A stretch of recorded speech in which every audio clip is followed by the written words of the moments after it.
How many people here are business owners? How many people work for someone else?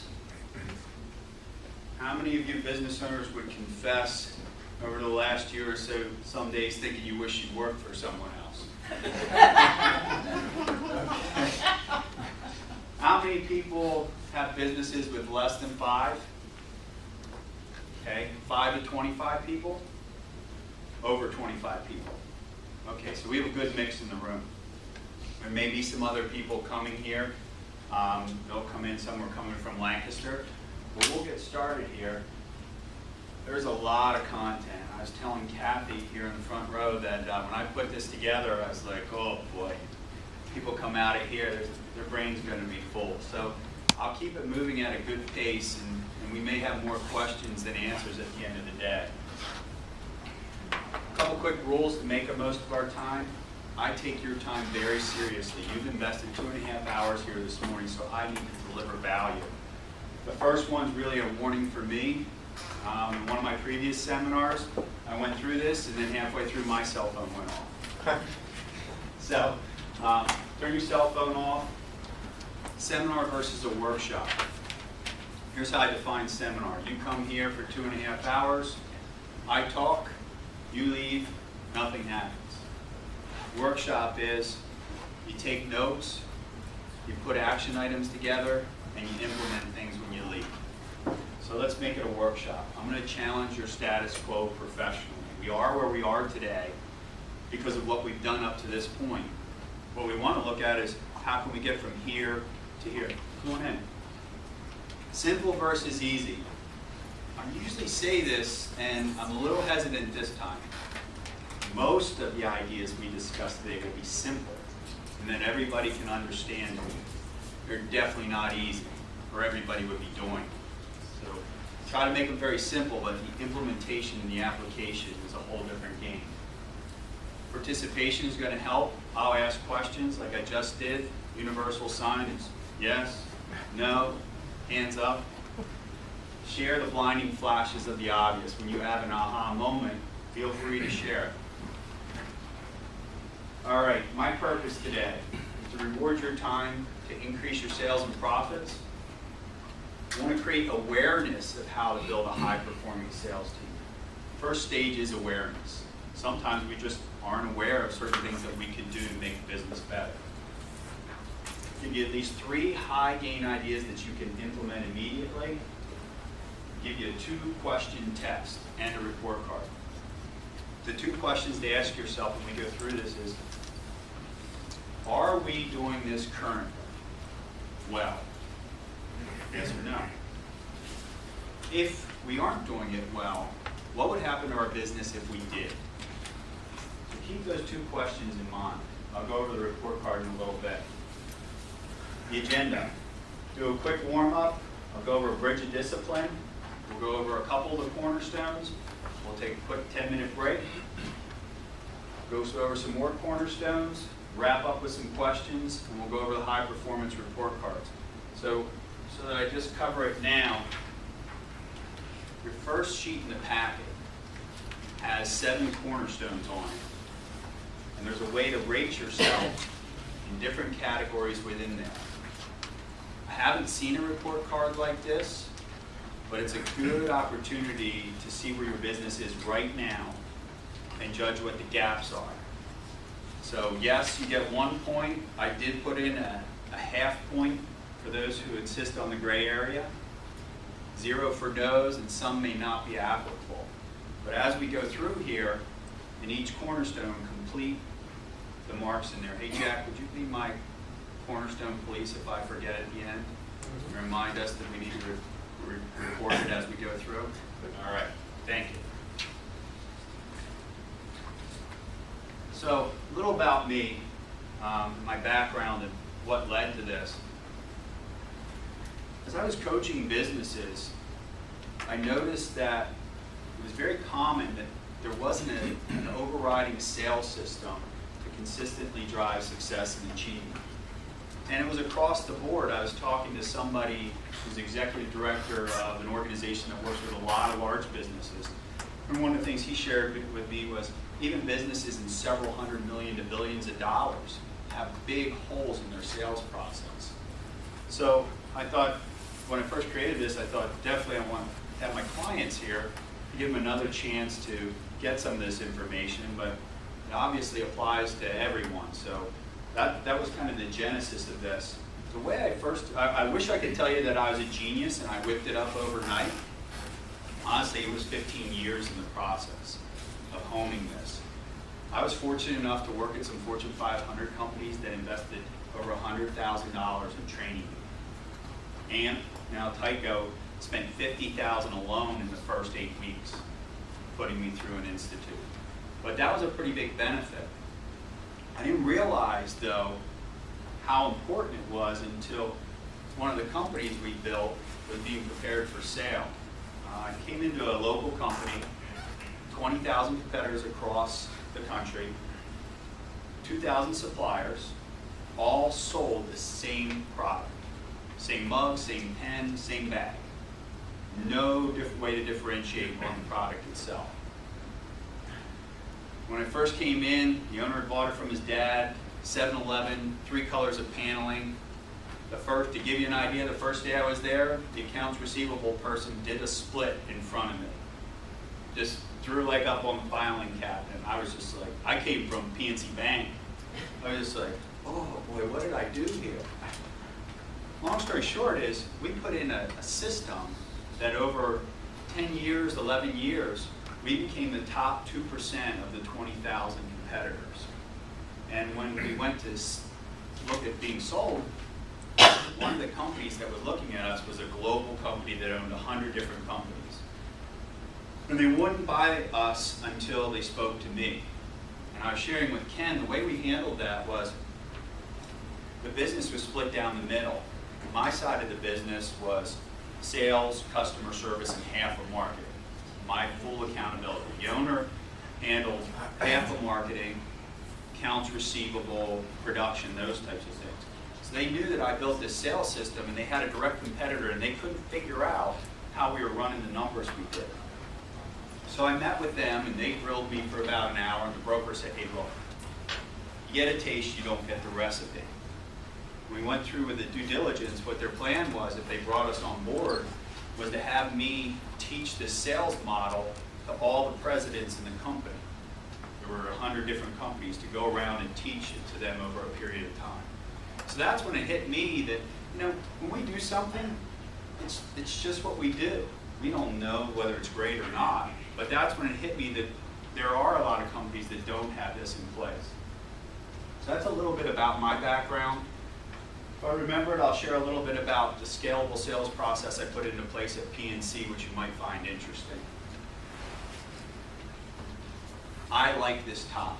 I'm very passionate about it. I love to hear the success stories that my clients share with me.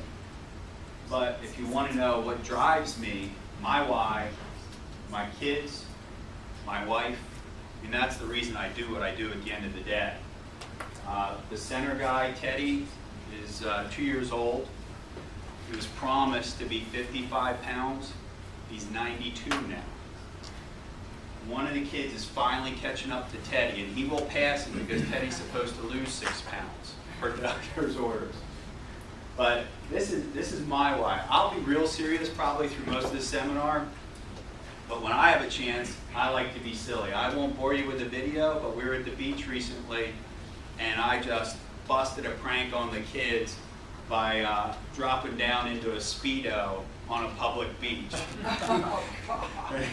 They were all 3 lined up, and my son, he was the first one that could react. He just went, and his arm came up slowly, and he said, holy crap. And my daughter went like this, she goes, put it back on. So I like to be silly outside of here, but you'll see me go into serious mode here. This is one of the most powerful concepts I can share. I'm not going to spend a lot of time on it. Some of my clients could probably teach it because they've heard it in seminars so many times, but we have choices every day to be above or below the line. Above the line is when we're taking ownership, we're accountable, we're responsible for the results. Below the line is somebody else's fault, blame, excuses, and denial. Now I'm sure everybody can give me the #1 below the line reason and excuse right now. What would it be? Economy, yeah. You hear it all the time. We can't hit our numbers because of the economy. How about we can't find good salespeople anymore? There's no good salespeople anymore. It's hard to hire people. So what I'd like to encourage is take ownership of the things we can control. We cannot control the economy, but we can change what we do in our business and what we implement. This is really challenging to do. As a coach, I'll get coached on above the line. My wife will coach me on above the line. Hey, aren't you getting below the line here? Or sometimes a client will say, I don't want to go below the line, prefacing it, but. So for the sake of today, can we agree to stay above the line? Take ownership and accountability for what we can control. I'm going to go real fast through this. You've got to knock out a disease right now. I know you got out of bed, so you're open-minded. I'm going to ask during this time that you be open-minded. I hear things like, well, my business is different. Yeah, yours and every other business is different. But they all have the same challenges. They all have the same principles that function in it. My kids, you ever see your kids check out? They might not even say it. They just might be thinking, whatever, whatever. Any more mine are 10, 11, and 12, and I notice it's getting much harder now. They want to debate, they want to do the whole thing. I know. And I'm thinking how brilliant my dad was and how foolish I was when I was a kid. But it's hard to teach. So for the sake of here today, let's think about, isn't that interesting? If there's anything I say that you think, that can't be right, just remain a little open to it. Isn't that interesting? There's a way to apply it for your business. So can we agree to that too? Above the line, open-minded. Great. All right. This rigid discipline, it came from an Australian coach who came into the U.S. in May. And I went with other coaches. And basically, he hammered the coaches in the room. He challenged us. Because coaches are like everybody else. We certainly have faults, we have things we struggle with. So he really put it to us. And he talked about this rigid discipline, which over the 2 days we learned a lot of good things, but I thought this was the best. Now some of my clients will have seen this before, so I would say, think about how you've done with the rigid discipline since you last saw it. Basically, most of us are pretty good at setting goals of some sort. We want something. We want sales to grow 10%. We want a better salesperson. We want a beach house, whatever it is. So we have goal setting on one side, and then we have the nastier part. Apologize for the lefty writing. We have goal achievement. So goal setting, goal achievement. This is obviously the harder part. Anybody ever miss a goal? Yeah, sure. So between those two,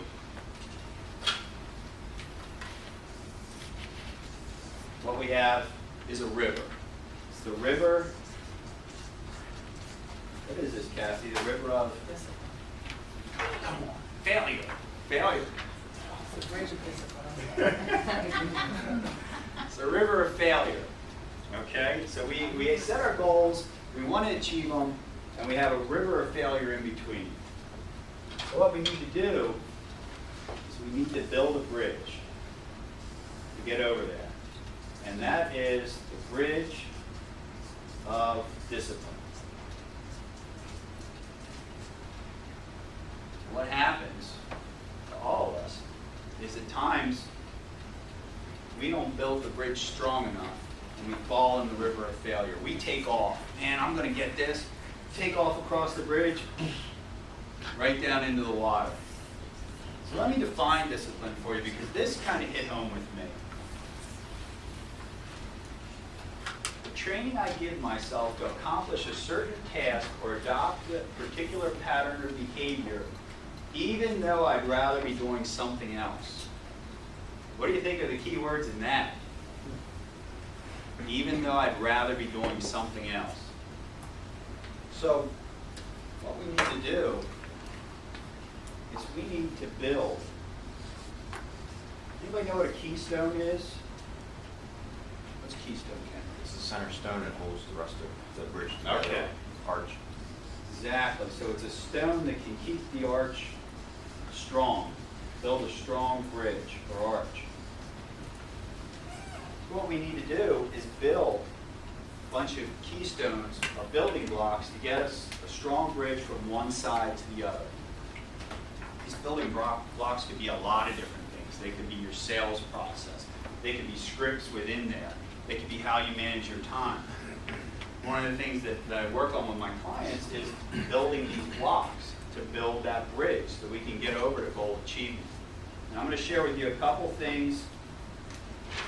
They're easy to understand, hard to do. And I will confess to being challenged to get all these done. I'm constantly working on it. And my coach is pounding on it. First thing is golden hours. What this coach said to us is, he said, look, you coaches, you want to talk to business owners, right?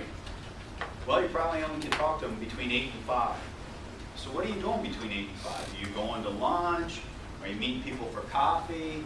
Are you going to the dry cleaner? How are you using your golden hours? One of the things he said is, I love music, but I won't listen to it between 8 and 5. If I'm in the car, I'm listening to an audiobook. So I was like, okay, that's good. I will confess to struggling here. The time vanisher, TV, turn it off. My wife and I are now addicted to Bachelorette. It's pathetic. It's a reality train wreck, but we have to watch it. So, again. Thanks a lot. By the way, everybody's looking at me. No, it's a wee thing. Turn it off and do something else. You know, TV's probably not going to improve your relationship with your loved ones, but playing a game might. Reading a book may improve your knowledge. So, turn off the time vanisher. Anybody have a personal assistant? No? Okay. Either leverage your PA or get a PA. Essentially, one of the best coaches in the world said, listen, if I'm in front of a computer typing an email, doing something like that, I'm losing $385 an hour. If I can earn $400 an hour coaching, and I'm sitting there with doing something that somebody $50 an hour can do, I'm losing $385 an hour. So this is something I am addressing currently with the help of my coaching wife, that she is just pounding me on that. Be a frog eater. Anybody ever heard of Eat That Frog by Brian Tracy? Good book, short. Oh, Jack, it was a 2-hour listen. Basically what it said is, you have all these things to get done. And I think the study said that the average business owner executive, between work and at home in piles, has at least 3 months of work. So let's face it, right now, we're never going to get caught up. This is not happening. But every day we have a choice about, do we accomplish the highest value tasks? So what the principle was is, if you have a bunch of things on your list, don't start checking off those little ones. Eat the biggest, hairiest, nastiest frog first. Do your highest value project first. The rest of the stuff will fit in. But did you ever notice that if you save that big project to the end of the day, it rolls to the next day, the next day, the next day? On my blinds at home, I have a sheet with a bunch of frogs on it. And then I have my frogs listed across, so I can't help but see the frogs. Do I get them all done? No. But I get more done than I was doing before. So eat frogs. Build your knowledge base. The average business owner, I know this wouldn't apply to us, reads 0.6 books in the time that they own their business. To put this system together that I'll share with you, it's at least 50 to 100 books, plus training. Be committed. When you're in, be all in. Be really ruthlessly focused. Block time. That's what's going to get it done. It's not, everybody wants to multitask. Multitask just means you do a whole lot of nothing in the time. Really focus. and it's always now o'clock. Have a bias for action. Less than 2% of the people have a bias for action. Now, Jim, I know that's not your case.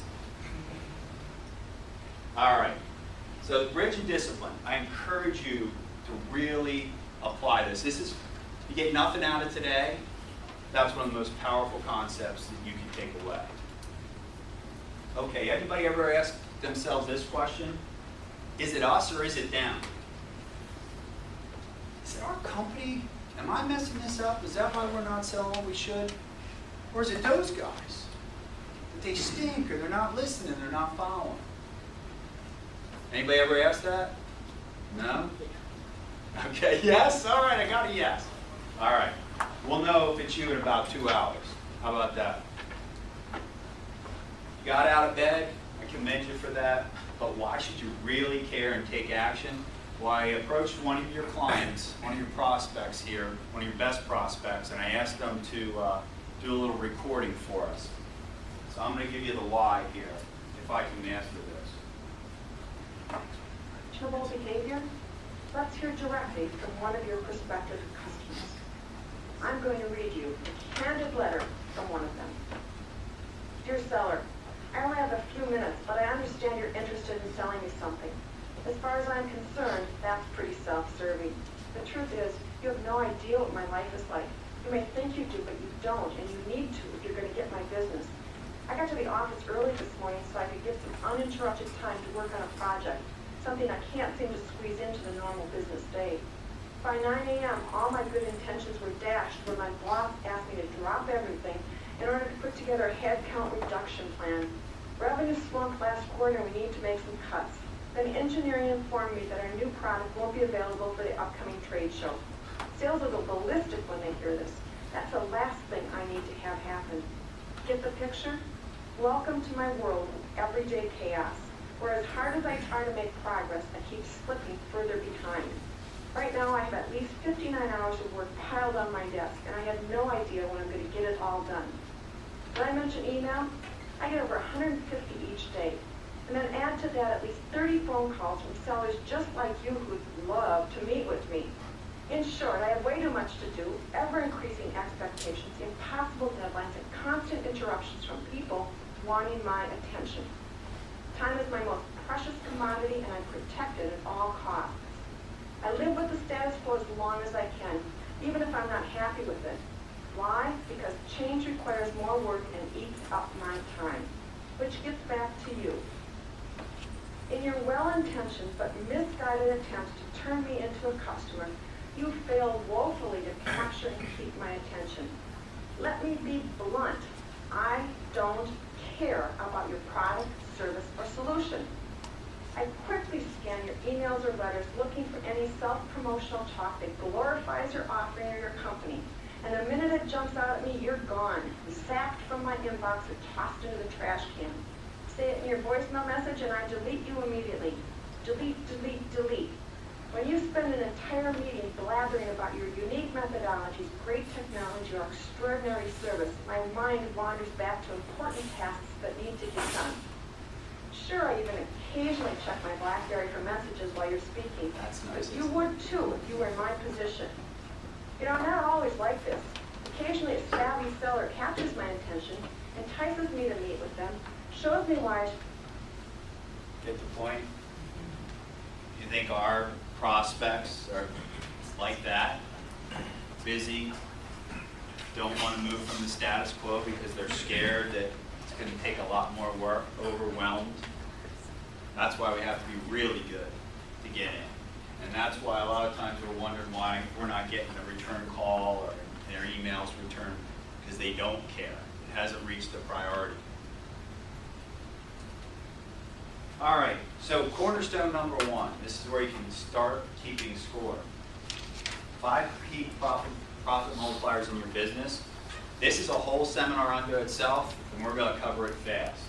But the reason to care, it's how you grow your business, how you grow your reps territory. You need it to coach. It's a must to hold them accountability. I'm going to show you a way to work smarter, not harder. And it's going to help reps make more money.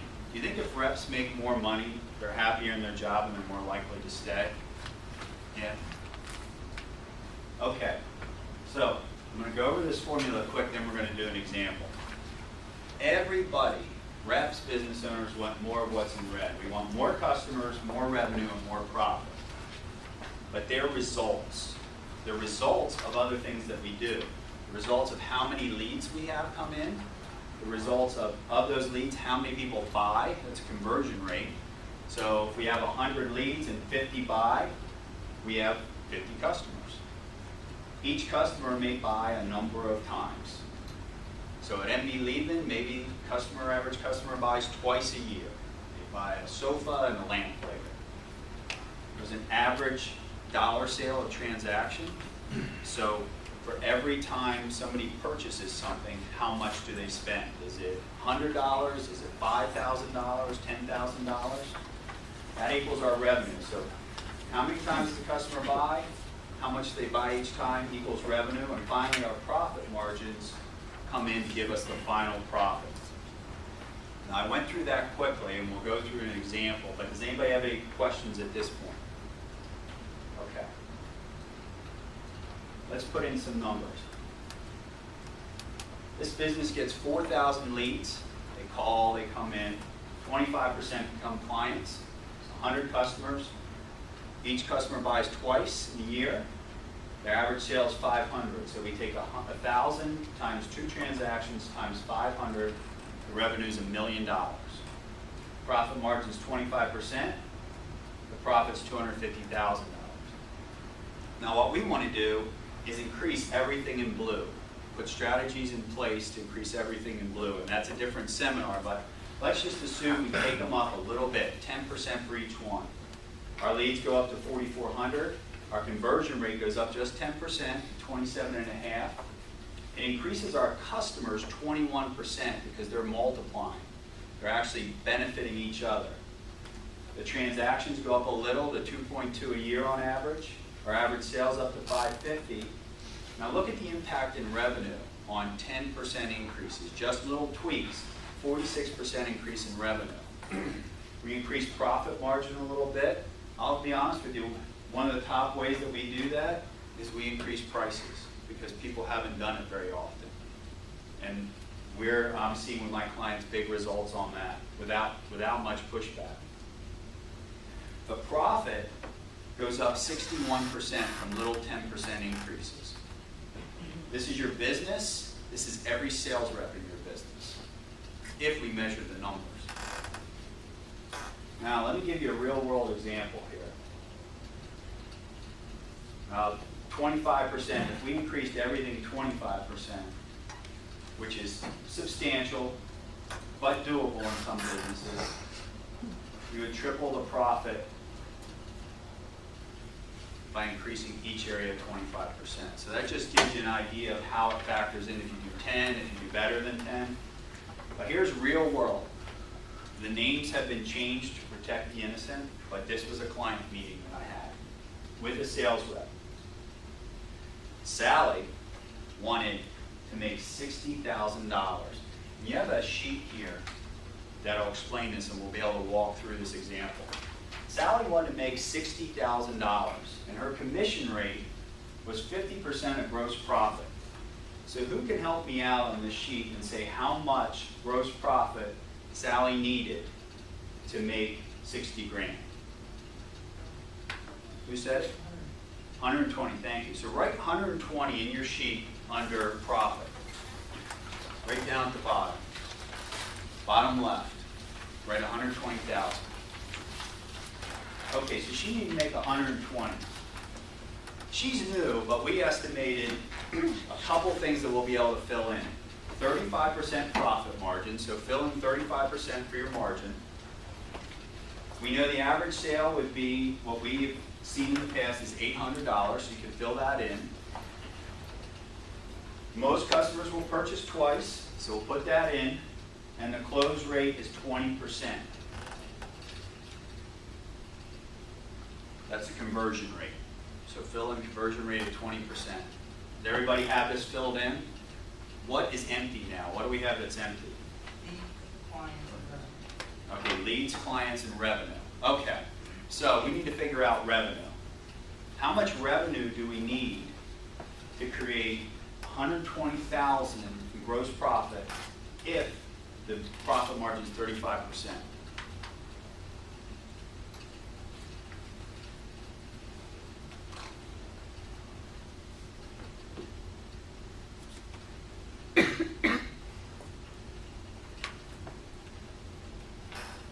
Anybody have a guess? 342,000. That is right, 342,857. You get it by taking the gross profit, the total, the 120, and divide it by 0.35. Okay, so we have that, but now we need customers, right? We need to know how many customers we have. So revenue is simply a function of customers, how many times they buy, and the average transaction. So take the revenue, divide it by 800, and divide it by 2, and tell me what the number is.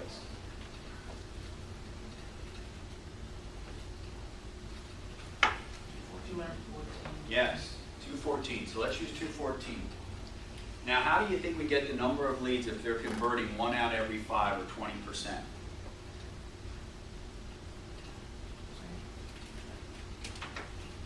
Same way we got the revenue from the profit margin, from the gross profit. 1,070. Yep. Okay. So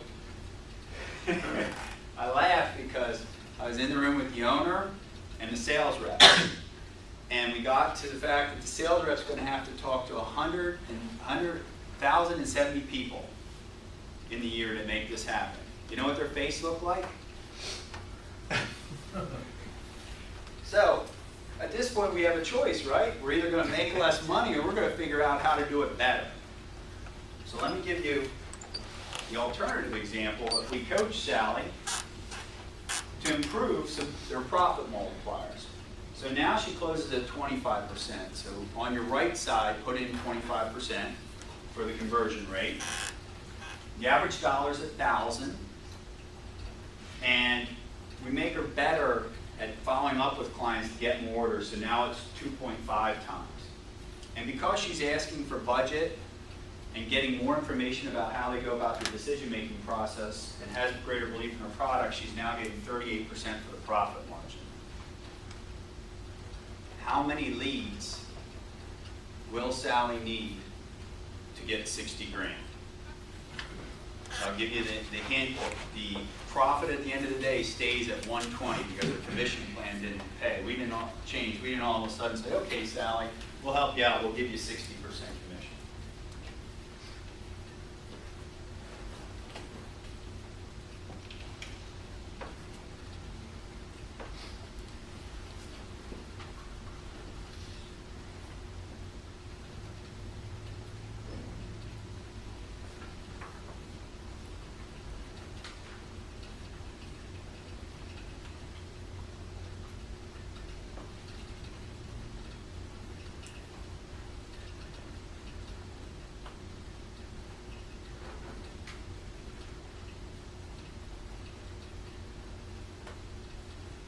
Anybody close?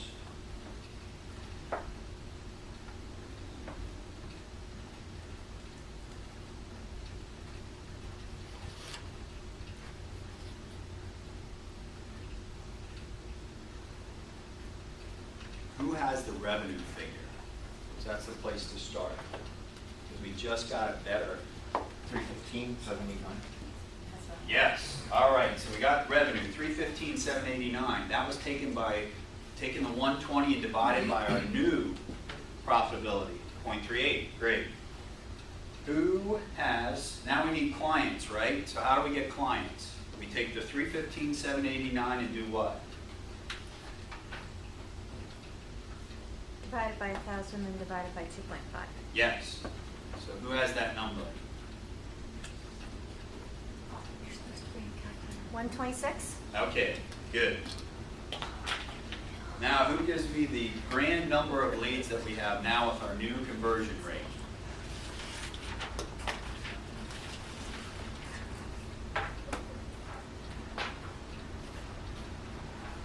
Kathleen's a plan. I make her work through these equations.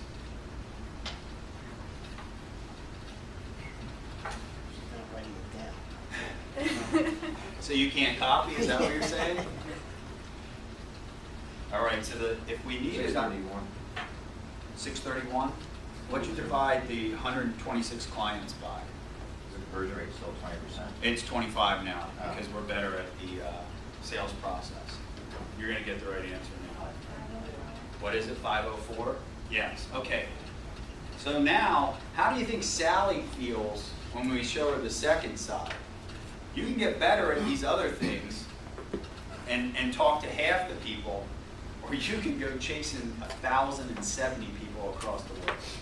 Would you rather chase 20 people a week or 10? This makes sense? You see the power in your business and the sales reps? I know we went through that fast. I just want to get a walkthrough. All right, the policeman says, fill out your report card. Scott, I like that. You have yours down. Just 3 in this report card.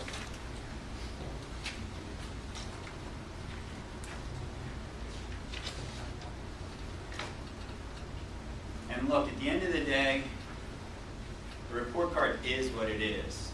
And that's kind of, it's just, don't feel bad, whatever the score is. The difference is that the gaps mean opportunity. And the key is that we go from where we are today to where you want to get to, whatever your personal goal is. Okay. Now we're going on to number 2. A system, we need a system to define the best leads. The best leads. Why is that? Because time's our most critical resource, and we have to focus on the best leads. I mean, at a certain point, we can only talk to so many people, so we need to talk to the best ones. My guess is that you as the managers and the business owners understand who's the best leads compared to your sales reps, especially the new ones. This is a big miss that I see in companies. We get blinded by prospect, and we forget to grow our existing clients. So we need the lead system to incorporate that. This is going to accelerate the success of your new sales reps. It's hard for them coming in without a process. And to the extent that we can spoon feed it where a lead drops down and say, call this one next, call this one next, we're going to get much better performance. The leads also impact 4 profit multipliers. If you select better leads, do you think you'll close better? Do you pick the right people? Do you think the right people would order more often and order more? And if we pick the clients that we want to work with and align with our strategy, we'll get a better profit margin too. Because who's really excited about being ground down and you're going to have to sharpen your pencil and working through that all the time? Is that fun? Beth, is that fun? I know you get all those bits. Okay. Anybody like brownies? Yeah, I like brownies. Okay, well this is like brownies. Why is it like brownies? Well, Todd wants some brownies. I go to Costco. I get Ghirardelli brownie mix. It tells me exactly what to do. I mix it up and they're delicious. Every time they're delicious. What if I wanted brownies and I had to make them from scratch? How do you think they're going to turn out? Not near as good as Ghirardelli's. And it's going to be a lot harder work, right? So should we expect our sales reps to be able to create the recipe from scratch? Or should we give them the mix, like brownies? Make sense? Okay. Some people have seen this before. Define your ideal client in writing. It's impossible to know where to shoot if we don't have a target and a bullseye.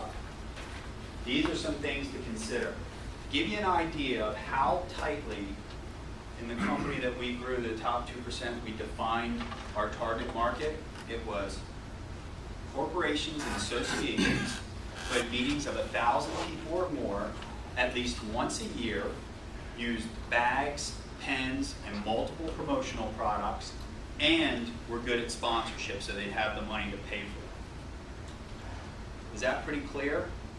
Can you go find those people now? Did you get a list of those types of people? We didn't want a dentist. In promotional products, everybody's your customer. We didn't want those. We just wanted this slice because we could be really, really good at it. So we need to define what our ideal client is. Because not all business is good business, would you agree? Yes. And it just chews our time up if we have bad business, right? It's a killer. And I don't know about you, but I only have so much time, and I just can't stand chasing bad business. Okay, so assignment is get your ideal client in writing, because if you don't have it down, there's no way that your sales team can know who to chase. It's easier to grow existing clients. There's a statistic that says getting a new client is 5 times more expensive than keeping, retaining an existing one. I like this statistic better. If you can increase your retention rate of clients by 5%, depending on the industry, you increase your profitability 25 to 125%. Does that sound exciting? Now, when I go into a lot of businesses, I need more leads. Yeah, well, tell me what you're doing with your existing clients. What's your contact pattern for your A's and B's? What's your plan to grow them? Have you weeded out your D's and kicked them to the curb? Anybody have any D's that are just killing them? I mean, just chewing up your time, quote after quote after quote. So divide the existing clients up, get rid of D's, establish minimum contact patterns for your A's and B's. With the company I was referencing, there was a minimum contact pattern for all what we call priority accounts. They must be touched once a quarter, no matter what. They had to have a call, and we knew when the rep got out of line with that, when they didn't have calls scheduled, we knew what the percentage was of priority accounts that had calls scheduled. We need to touch them. We're running around chasing all these leads, we're networking, we're doing direct mail, all this stuff, but we're not working with our existing clients. Create reports to track the contacts with key clients. It doesn't have to be overly sophisticated. Some of my clients and I use Google Docs. Just have a spreadsheet. It has a couple columns. When they last contacted them, when the next contact's going to be. It's pretty easy. The other good thing about Google Docs is it's very transparent. So I can see what's going on with the client. The boss can see what's going on with the client, with the sales rep. Work your best and high growth clients before you go prospecting. Make sure that side of the house is taken care of. That makes sense? Okay. Now, we want the opportunity evaluation process to be in writing. So we want a systematic process to qualify with written questions. Questions in writing. How are we going to qualify that we even want to take this prospect to the next level? I like to tell my clients, lose fast.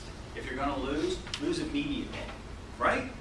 Would you like to go the distance and then get kicked to the curb, or get blown out the door in the first 5 seconds?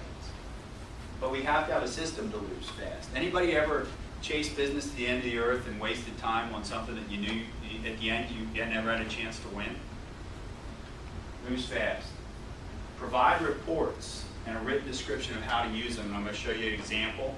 My clients know I carry around this report binder of all sorts of different reports. So I'll show you some of these as examples because sometimes it's important visually to see what it looks like to accelerate the process. Be very, very clear in what needs to pursue and what order. There has to be a pecking order because time is final. So this is an example. Let me explain the context. What this is in that business, customers ordered at different times of the year. So most of the customers, the reason we selected them is if you have an annual meeting this year, you're going to have one next year. And usually it's at the same time. So we would pull reports of what they had ordered the year before and distribute those reports 3 to 6 months in advance. So the sales reps would then call way before the need date to get involved with the planning process. That would keep us from having leads slip through the cracks. And they loved it. You know why? Because they were calling and the close rate was crazy. They were doing it and we were in before the competition was even thinking about it. So these reports were gold to them. Had when they were ordered before, the amount so they could prioritize it, call them biggest first, but we were always in the game. I know this looks painful, but every report they would get, there would be an explanation of the report and how to use it. What do you think that gives you when you go to coach somebody to talk about how they're doing against what the expectations are? What do you think it means from a coaching perspective? You know what to expect. Clarity, right? It's very clear what's supposed to happen. Now it's about, are you doing this or you're not, and why? Okay, that was the end of 2, leads. Absolutely, absolutely encourage you to get super clear on the leads. So you have a report card. There's a couple statements there to fill out on the leads. I'll give you a few minutes to do that.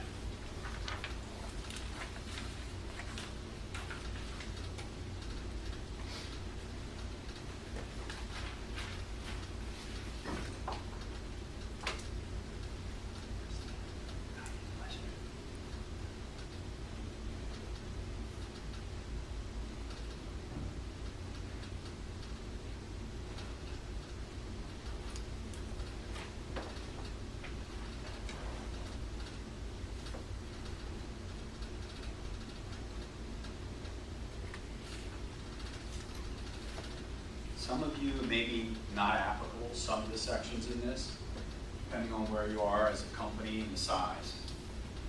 Everybody's going to get something different out of the seminar. Okay, I'm going to move on to number 3. A systematic selling process is very, very important. A couple reasons to be interested. It increases conversion. You're going to lose faster and save time. You're going to learn more about your clients and develop a deeper relationship, which is going to be more sales and larger sales. You're going to have a common language for coaching. So where you'll be able to talk to the sales rep about where they are in the process in a common language. And I don't know that everybody's going to get this, but you're Sherlock Holmes in your business, and they're not yet. Anybody see the recent Sherlock Holmes movie? Okay. He's in this fight, all right? And he's fighting this huge guy. And Sherlock Holmes is about my size, and he's fighting this monster. And in his mind, he's saying, okay, first I'm going to throw a left jab, then I'm going to throw a right cross, then I'm going to kick him, and he goes through all his moves in his mind before it happens, and then it flashes to real speed, and he just annihilates the guy. Well, that's what our mind is. If we've been selling something for a long time, we're doing things that we're not even thinking about. It's just flying through our mind in the sales call. I know sometimes I'm very guilty of this. I'll be working with clients, and I'll just bust into role play being their sales rep. And I start boom, boom, boom, and they're just like, stop, stop. Now, Carmina's smart. She just tapes the session. She's not going to miss anything. But sometimes I just go through it, and I'm in selling mode, and I'm rolling this stuff out. Well, that's your sales reps. They don't think as fast as you do about this. They just don't have that experience. So the selling process is critical. Now let me share with you a story about PNC Bank. When I was at PNC Bank, I got hired on there, and student loans were completely generic. Every bank had them. They were all the same. Sound like promotional products, right? So I had to figure out, how am I going to sell this? Well, I have been fortunate that I had a lot of sales training. All the other reps were pencil pushers. No offense to pencil pushers, but they filled out applications all day long. That's what they did. And all of a sudden, they said, we're servicing everything internally, and you're going to sell. They were just like, I have to talk to somebody? So they gave us a systematic training on a process, but later I came up with a process by talking to a client. And I understood from what they were telling me what their pain point was. They said that out-of-state applications took 3 times as long as in-state. And that's because in-state was processed online, out-of-state was by hand, 3-ply. And they were going crazy. And my light bulb went off. I said, hey, if I could solve that problem for you, would you do me a favor? They looked at me and they're like, absolutely. I said, here's what we do. we give all your students our applications, where you put us number one on your preferred lender list, and you're going to process them all in the state. Think about how much time you save. They're like, yeah, I'm on board, I'm on board. I went to every school in my territory and said, do you have this problem? Yep, I have this problem. If I solve this problem for you, would you do me a favor? The short story is that my territory in 1 year of me not working very hard went up 140% in 1 year, putting this in place. And all I did was say the same thing 15, 20 times. It was ridiculous. And the bank later used that. Hey, if you're a new sales rep and you don't know anything, I put together 3 sheets. They could mumble it out and sign banks up like crazy. So the systematic sales process is absolutely key. It helps accelerate their learning and performance. So what's it include? Define steps of the sale from approach to close. I'll share a couple systems, different ones. You can decide what you like, but from approach to close, we need a language of steps that are going to occur in the sale. You can see one of your handouts looks like this, Action Coach 13-Step Marketing System. Again, I wanted you to have a good takeaway. This basically shares what Action's 13-step system is. And you can see in blue, that talks about if you have a customer relations management tool or CRM, what the step is. But so we want to define step of the sale. We want written call patterns for prospecting, first call, appointments, every step in your sale through follow-up calls, we want in writing. I'm going to give you an example. I have a client that has a sales rep, and I'm going to say this very loosely. Heck of a nice guy. Certainly not somebody that you would see in a sales role. He had to come out of the warehouse to be in sales, and I mystery shopped, and it wasn't pretty. So now this guy has to call people cold, out of the list, and try to get an appointment. Now how pretty do you think that's going to be? Not very, right? But give him the script that we make up called the Direct Partners Program. He had to learn this script and make calls. He called 6 of the people on his list. The first 6 he called, he got 1 appointment, which I was shocked. Shocked. Goes on the appointment. He ends up getting 2 leads out of the appointment. And each one has the potential to give his company $6,000 a month. And they decided, the places said right on the spot, yeah, we'll go with you. Pretty amazing, huh? Because he had the script to work from, and then he had call notes for what to ask when you're in there. Guy had no clue, but he executed. Now, I'm not going to tell you this is foolproof, because I was coaching another client sales rep who had great scripts, gave him perfect scripts exactly for his industry. And when I called him for the coaching session, I said, hey, let's break into a little role play here. I'm so-and-so, I'm looking for such and such. How do we do it? He got out none of the questions. He had a great script, terrible execution. So it's not foolproof. But I'm telling you, you can take somebody that is really going to be challenged with sales and give them at least a fighting chance with a good script, good call pattern to follow. I've seen it over and over and over and over again. It gives them. I have a client in Australia that has a software product that in 5 years has never lost a client. 5 years. The average client pays him $3,000 a month. It's an annuity. They have benchmark case studies out the wazoo. KPMG, all these things saying how great their product is. But they need it scalable. The owner's the #1 salesperson. So we've developed scripts for them of how to handle objections, how to make the prospecting calls. We developed an email to go out to their database to get automatic appointments. So I mean, it's a huge, huge driver in a business, not to be underestimated. Questions, and more questions. Got to arm the team with really good questions. I'll show you some examples. Budget, selection process, decision makers, has to cover it all. Now let me ask, honestly, who feels they have a really good systematic sales process right now? Okay, good. Anybody else? It's not, it's challenging, no doubt about it. Did yours kind of come down from the top? Yeah, I mean, it's a process of doing it for a number of years too, and Right. picking up different techniques from different things, working Yeah. with different companies. Exactly. Okay, good. Now, anybody, I have a lot of clients that budget is a huge issue. And when I first started talking to them, they complain that they spend hours, these landscapers spend hours on their quotes, and then they give them the quote, and the person goes, oh my gosh, I thought it'd be half of that. And I said, well, did you ask them for a budget? They said, well, they didn't say. I said, of course they didn't say. I said, did you ask? You notice the phrasing, they didn't say? That's below the line. I didn't ask, above the line. You're owning it. So, anybody ever get down that road, doing all these quotes, wasting time? Laura, do you find that? That you do printing quotes? You have to ask the budget because it is a huge waste of time. Exactly.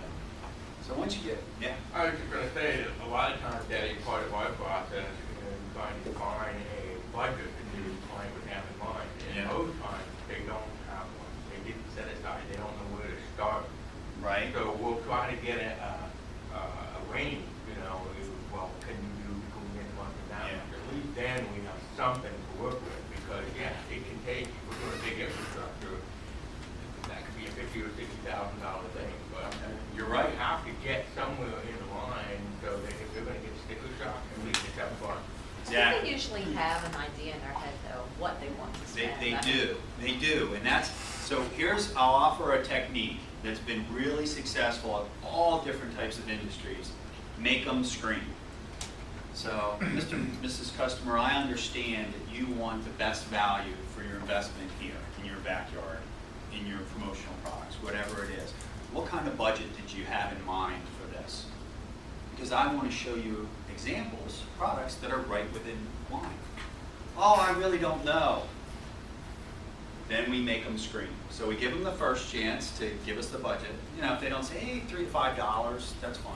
Then we got to make them scream. So what my landscapers do is they'll understand what the scope of the project is, and they'll know in their head, they'll say, okay, well, it's probably 30 grand. So they'll say, well, what were you thinking, maybe $35,000, $40,000? They go high, over what they know it'll be. No reason to give them a range low. Go high, and then they scream. Oh my gosh, no. I was only thinking it was 20 or 25. Laura, you're right. They have an idea in their head. They're just not prepared to share it yet. So a lot of times, if we throw out that high number, they'll scream. And then we know what we have to do. If they're just like, yeah, that sounds fine, then we can work within there. We might give them some options. But if we don't get them to scream, there's a good chance that at the end of the day, we're going to be way out of their line. They're going to have the beer pocketbook and champagne taste. So make them scream. Okay, a couple systems. Integrity Selling by Ron Willingham. This is what PNC Bank used. Very basic, nice, simple system. They use 8 ink is what it's called. They go through approach to close.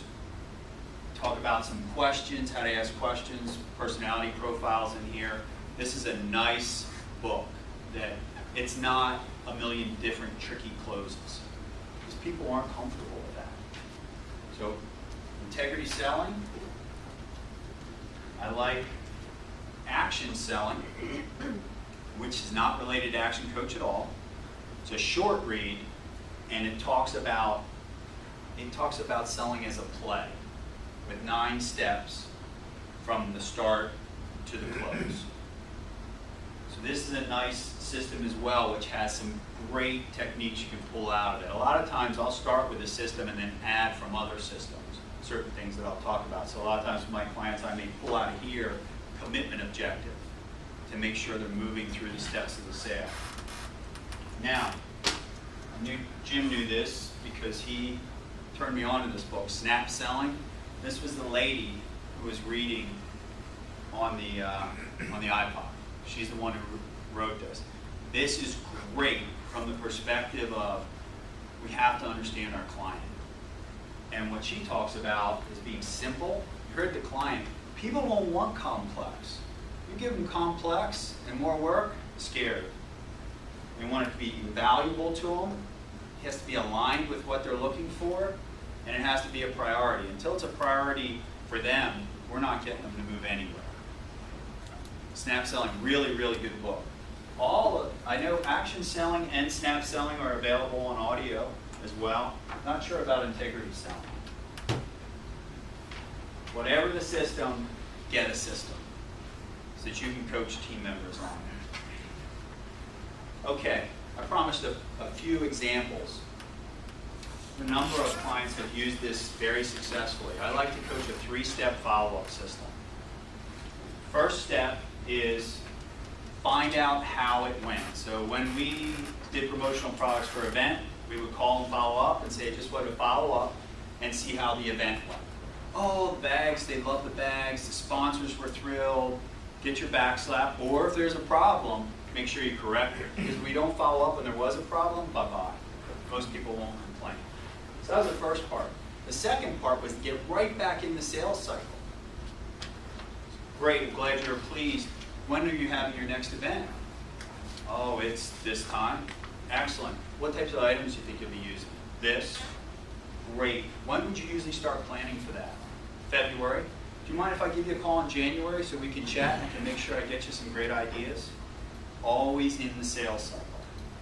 Finally, third step, ask for referrals. Kathy, you've done a good job with this, with your team. It leads to more business. Clients are shocked that you call. Think about how many of your salespeople actually follow up to see if you were happy. Getting more business, you get referrals from it. So, written 3-step follow-up. Remember I said key written questions? Had questions for everything. In writing. Besides yourself, who else is involved in the decision-making process? All the key areas, budgets, what are the key questions to ask for your particular product to understand what they're going to need. In writing, everything. Because it's too hard. We can rattle off a bunch of questions to ask, but nobody's going to remember them all. It's going to take a long time. Whereas if we hand somebody something and we say, these are the questions you need to ask, I want you to understand them clearly and be able to use them, then you can hold them to some accountability. So some keys to the system success: it can't be an event. We're going to train that team up. It doesn't work like that. You give them some training. A lot of training doesn't work, not because it's not good training, but because we don't follow through. It must be part of the culture. Sales team dials into what's in it for me.